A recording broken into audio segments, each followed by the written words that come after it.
nagluto ako ng banana fritter. Bili ko lang siya sa Trader Joe's. So, gawa na siya. I-air fryer ko na lang. So, yun na yun. And I'm craving for sweets. So, I'm gonna put an ice cream on it on top. Mess in our house because wala kaming dishwasher. And order pa kami. And I think 2 weeks pa bago dumating. So, I'm gonna put my banana over here. Oopsie. Yan. Nanood pala ako ng Netflix. The Wailing ang pinapanood ko. Hindi ko na nasundan. May mga kababalaghan na nangyayari.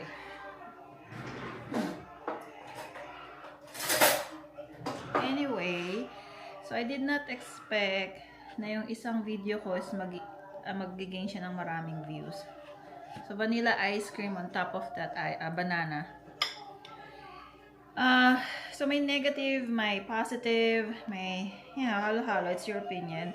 So, it's fine with me. Hindi na ako nagbabasa minsan. Pero, minsan kasi sa YouTube studio, kapag, yun yung nauuna, tapos nag-open ako ng YouTube studio, nakikita ko yung unang comment.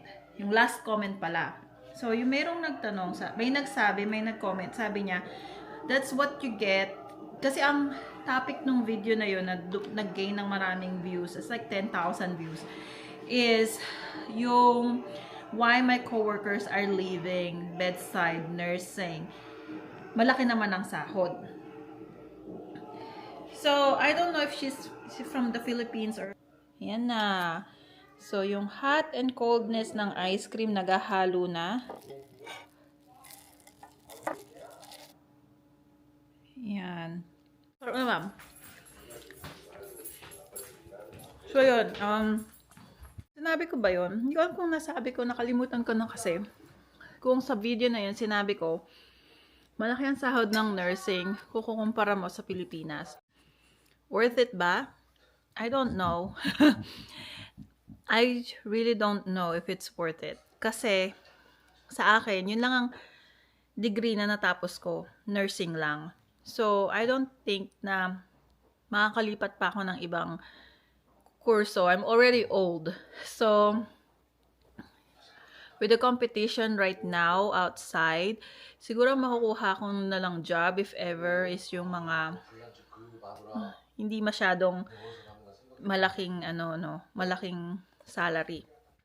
Kung mag-aaral pa ako, another student loan again or gagastusan mo na naman.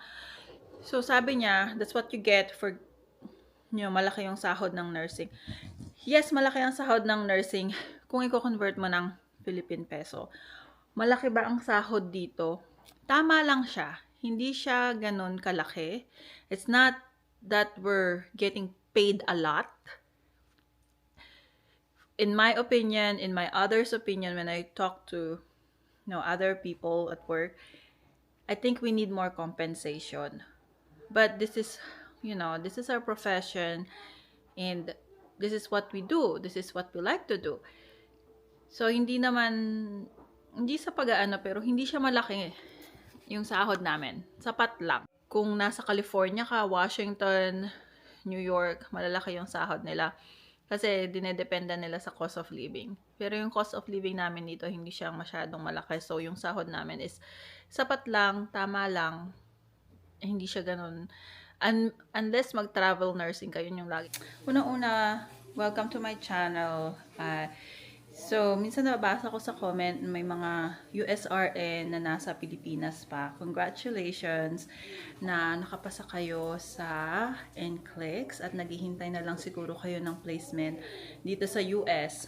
2009, graduate ako ng nursing sa Bukawi. Hindi na ako lumayo, hindi ako nagpakalayo at ng big schools kasi pareho lang din naman. And hindi ko gusto yung medyo malayo sa bahay. So mas gusto ko mas malapit sa bahay, mas nagko-commute na lang ako. Came here in the US, hindi ako kaagad nurse. Hindi agad ako nag-work. So 2013 ako dumating sa US, 2017 ako nag-work. Pero yung work ko is caregiver. Sa memory care. after nun, I decided na gusto ko palang mag-nursing, tuloy ko kasi sayang yung pinagpaaral sa akin ng magulang ng tita ko for 4 years. Pero, guys, we're in California. So, it's a little hard kasi at that time, California requires every foreign nurses na mag-aral pa ulit. May baby ako noon kasi kapapanganak ko pa lang a year, 'di ba? So, 1-year-old siya noon nung nag-apply ako for NCLEX. Dito na ako sa US noon. Tapos nga nag-send yung California na need ko ng mag-aral ulit pa ng OB at ng Med-Surg. So, ang nangyari noon, naghanap ako ng schools na malalapit na natanggap lang sila ng certain subjects, 2 subjects lang, OB at Med-Surg.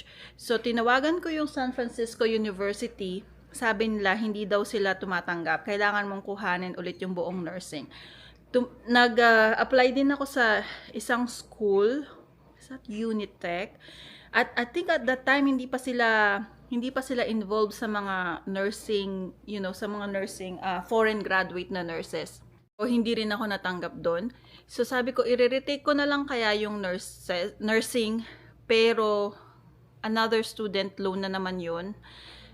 And then wala akong credit. Guys, dito sa US, kailangan mo ng credit score para makapag ka ng student loan at saka ng mga sasakyan, bahay. So, kailangan mo kumuha ng credit card.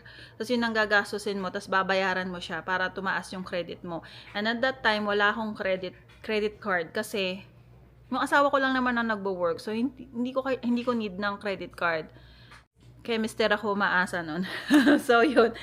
Hindi, pero may work pala ako nun. Oh, no. Hold on. So, hindi pa ako nagwo-work nun. So, sabi ko, hindi ko na muna tinuloy. Nawa ko, dahil hindi ako makapag-take ng NCLEX sa California, dahil nga need ko pa mag-aral.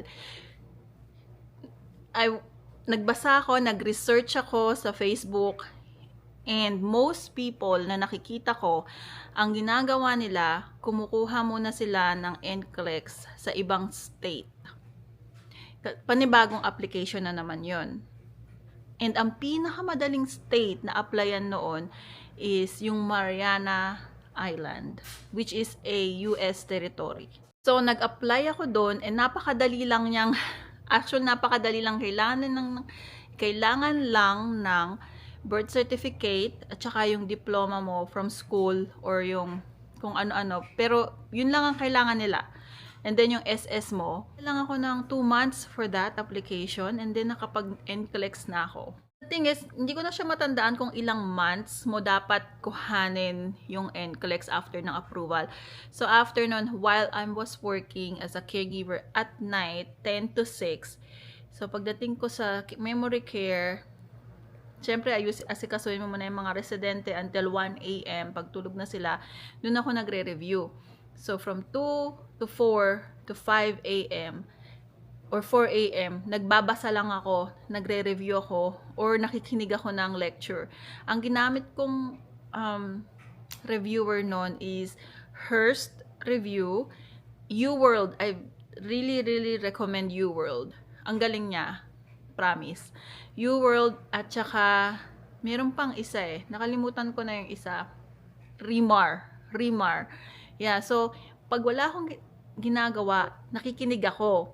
Pero kapag may time na magbabasa ako at sasagot ng mga questions and NCLEX questions, and then may time na makikinig lang. 2 years old ko, yung 2 years old ko na yon, ang nagbabantay yung asawa ko or yung nanay ko. Or, pag natutulog siya, doon ako nag-ano. And then, sometimes, nasa crib lang naman siya. So, ginagrab ko yung opportunity pag hindi siya needy, doon ako nagre-review. Until, kumuha na ako ng NCLEX exam and then nakapasa ako. Pero, guys, hindi pa yon. Kasi hindi naman, yung license na nakuha ko sa NCLEX is hindi naman siya California license. Ano siya, Mariana Island. Kung hindi naman California, taga-California kami. At least, nakapasa na ako ng NCLEX and hindi ko na siya iisipin, di ba? Ang inisip ko na lang is paano ako makakapag-aral At paano ako makakahanap ng school na tatanggap sa akin na ang subject lang is Med-Surg and OB. And wala akong credit history. So, paano ako mag-student loan? Tapos, malaki din yung tuition fee. So, yun na nga, guys. Hanggang nag-research lang ako, and nakita ko may nagpo-post na tumatanggap sila ng mga foreign students, no, na nurses. Yung Dominican University. So, doon ako nag-apply. Although, medyo pricey siya, pero I got through it. Nag-apply ako ng student loan at nakapasok ako sa Dominican University of California. For 6 months, OB and Med-Surg, nag-aral kami. So, may mga classmates din ako. And mga Pilipino din sila actually. Sana nga na ano ko yun, na document ko noon na i-vlog. Kasi mahiyain kasi ko noon. Hindi, kahit naman ngayon. Pero sana na i-document ko siya para remembrance din na kung ano yung hirap na ginawa ko or sacrifices na nagawa ko at nagawa ng asawa ko at ng everyone na kamag-anak ko just to, to achieve what I have right now. Yun, after 6 months, nakuha ko na rin yung license ko ng California license. Nilipat ko lang siya from Mariana Island to California. Nilipat ko lang siya. Is nung nag-aaral pala ako noon, start din ng bagong work ko noon as a medtech sa California. So, bago lang yung facility noon. Napakaswerte ko kasi nung bagong facility siya. So, it means kaka-hire lang namin lahat. So, nag-o-orient pa lang kami. Bagong tayo siya. So, lahat bago. Konti pa lang yung mga residente. So, may time talaga akong magbasa, mag-review nung time, nung mga oras na yon. So, parang, alam mo yung dikit-dikit yung, yung pagkakataon ng oras na yon. Of course, hindi ko naman ma-achieve to kung hindi dahil sa prayers kay God at saka sa mga family ko na tumulong sa akin. O sa mga USRN o sa mga hindi pa nakakapasa, ganyan, huwag kayong susuko. Kung ano yung gusto nyong gawin nyo. Follow your dream. Sabi nga nila, follow your dream.